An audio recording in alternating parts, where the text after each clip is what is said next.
लोकसभा चुनाव 2024 में यूपी में बड़ा उलटफेर देखने को मिला। इस बार के चुनाव में इंडिया गठबंधन ने शानदार प्रदर्शन करते हुए यूपी की 80 लोकसभा सीटों में से 43 सीटों पर जीत हासिल की। इसमें सपा ने 37 सीटों पर जीत हासिल की, जबकि कांग्रेस के हाथ 6 सीटें लगी। तो वहीं दूसरी तरफ भाजपा महज 33 सीटों पर सिमट कर रह गई।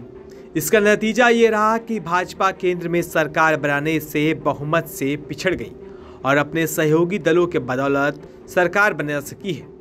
लेकिन इन चुनावों में यूपी में सपा ने जो जबरदस्त प्रदर्शन किया है, उससे अखिलेश यादव का जोश हाई है और अब सबकी नजरें 2027 में होने वाले विधानसभा चुनाव पर टिकी हुई है। तो अब लोकसभा चुनाव के बाद सवाल उठ रहा है कि क्या यूपी विधानसभा चुनाव में कुछ इस तरह का प्रदर्शन बरकरार रखा जाएगा और इस लोकसभा चुनाव के प्रदर्शन को विधानसभा चुनाव में परिवर्तित कर दिया जाए तो कौन आगे होगा।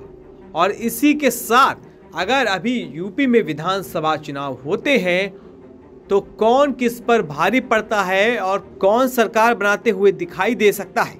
दरअसल अभी चुनाव होने पर जीतने वाले गठबंधन के बारे में जानने के लिए लोकसभा चुनाव के डाटा का इस्तेमाल किया गया है।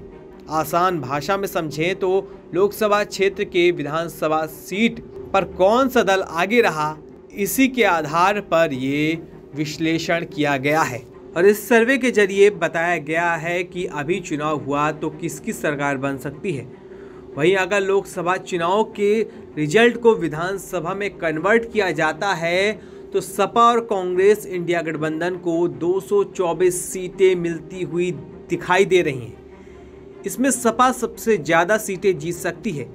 वहीं भाजपा के नेतृत्व वाले एनडीए गठबंधन की बात करें तो वह महज 174 सीटों पर सिमट सकता है। यहाँ सबसे दिलचस्प बात यह है कि चंद्रशेखर आज़ाद की आज़ाद समाज पार्टी को 5 सीटें मिल सकती हैं। बता दें कि लोकसभा चुनाव में चंद्रशेखर आज़ाद ने नगीना लोकसभा सीट पर जीत हासिल की थी। इसमें सबसे चौंकाने वाली बात यह है कि बसपा के खाते में एक भी सीट आते हुए नजर नहीं आ रही है। गौरतलब है कि यूपी विधानसभा में 403 सीटें हैं, जिसमें बहुमत के लिए 202 सीटों की जरूरत होती है। तो इससे साफ नजर आ रहा है कि अभी चुनाव होते हैं तो इंडिया गठबंधन सरकार आसानी से बना सकता है। वैसे आपका इस सर्वे को लेकर क्या कुछ कहना है, हमें कमेंट करके जरूर बताएं।